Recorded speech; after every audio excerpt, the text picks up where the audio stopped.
Okay, so last video, we talked about solving sort of the more general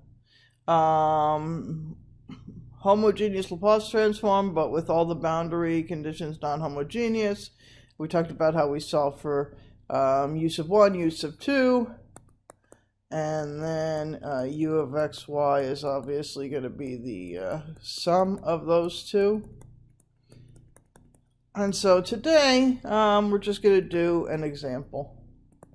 So we're going to solve the boundary value problem. Laplacian of u is equal to 0, and our boundary is going to be x between 0 and pi and y between 0 and 2 pi. And we're going to have Neumann boundary conditions on the boundaries for x.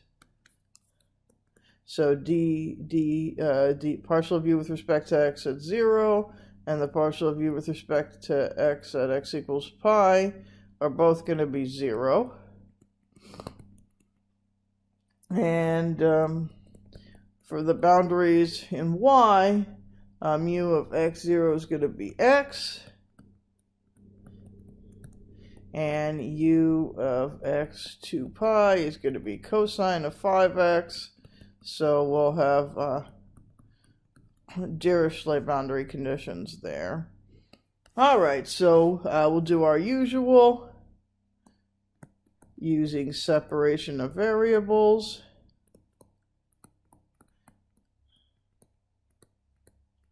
And so we'll let u of xy be x of x, a function of x times a function of y.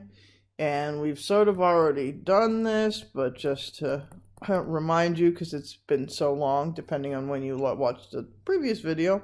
But the second partial of u with respect to x is y times d squared x d little x squared, and the second partial of u with respect to y is x times the d squared cap y d little y squared. Okay, you can handle the boundary conditions whenever you want. Now, obviously, when I'm talking about the boundary conditions, I mean the homogeneous. So, the first partial of u with respect to x at 0, that's going to be d capital X d little x at 0 times y of y, which means that the derivative of the function x at 0 is 0, and similarly, right, same thing at pi. Right, we know that the derivative at pi with respect to x is 0. Okay, so back to plugging in into our PDE. We're going to get y times d squared capital X dx squared equals, that's not an equals, that's going to be a plus x d squared capital Y dy squared equals 0. So this time, well, let's just let's do the first things first, shall we? Let's divide through or multiply through by 1 over x times y, like we always do. So we're going to get 1 over x d squared x d little x squared plus 1 over y d squared capital Y dy squared equals 0. So this time, our boundary conditions are in x, and so what we're going to want to do is to subtract this term from both sides, the y term. So we're going to get 1 over x d squared capital X d little x squared. Oh, forget it, I'm going to start writing x double prime. Even I'm having trouble now figuring out what I'm writing. So that's going to equal 1 over y d squared capital Y dy squared, which we know is a constant. Yes, I forgot the negative. Don't worry, I've got it. Equals negative lambda. So we obtain the system, well, x double prime plus lambda x is going to equal 0. X prime of 0 equals x prime of pi is equal to 0. And d squared y dy squared minus lambda times y is going to equal 0. Okay, so for this first one, this guy we know very well. We've done it before, so from previous work. And so this is one of them you should probably try to remember. We know that lambda 0 is 0 and x0 is 1. And lambda sub n is going to be n squared, and x sub n is going to be cosine of nx, right? Because we have n pi over L, but here L is pi. Okay, so now let's get the y. So now general solution for d squared y dy squared minus lambda y equals 0. So first of all, when lambda is 0, we get d squared y dy squared is 0, which gives us that y is going to be some constant. Basically, it's linear. I don't know why I say basically, it is linear. And for lambda sub n is equal to n squared, we get d squared y dy squared minus n squared y is equal to 0. And that gives us that we have some combination of hyperbolics. So cosh plus sinh. So we'll just call them C sub n and D sub n. So we know then that for each n equals 0, 1, 2, etc., u sub n of xy is xn of x times y sub n of y. So that tells us that u sub 0 is going to be c0 plus d0 times y, all times 1, which just gives that. And u sub n otherwise is going to be c sub n cosh ny plus d sub n sinh of ny, all times cosine of nx would be an excellent choice here. Cosine of nx. And now using our generalized superposition, we know that u of xy is going to be, sorry, the above is for n equals 1, 2. So u of xy is going to be c naught plus d naught times y plus the summation n going from 1 to infinity of everybody else. So let's just write that down. Awesome! Alright, now we're just going to find our coefficients. So we're going to find C sub n and D sub n for n equals 0, etc. Alright, so let's just pause for a second. Okay, so we'll do that using the boundary conditions on the y boundaries.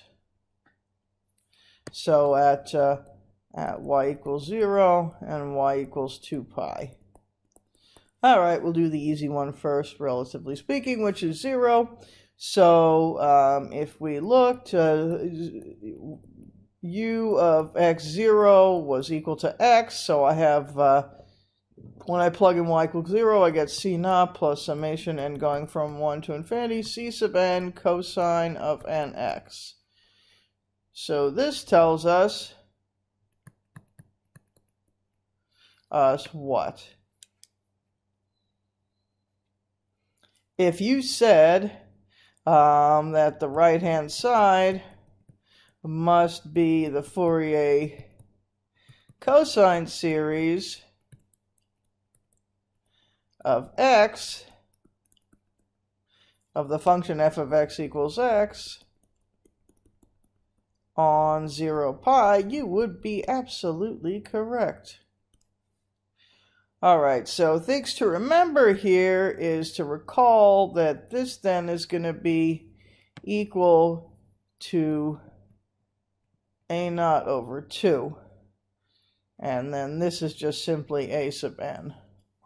So if C naught is a naught over 2, that means 2 C naught is going to be whatever a naught is, which is 2 over L, which is pi, integral from 0 to pi of x dx, which just gives me 1 over pi x squared, 0 to pi.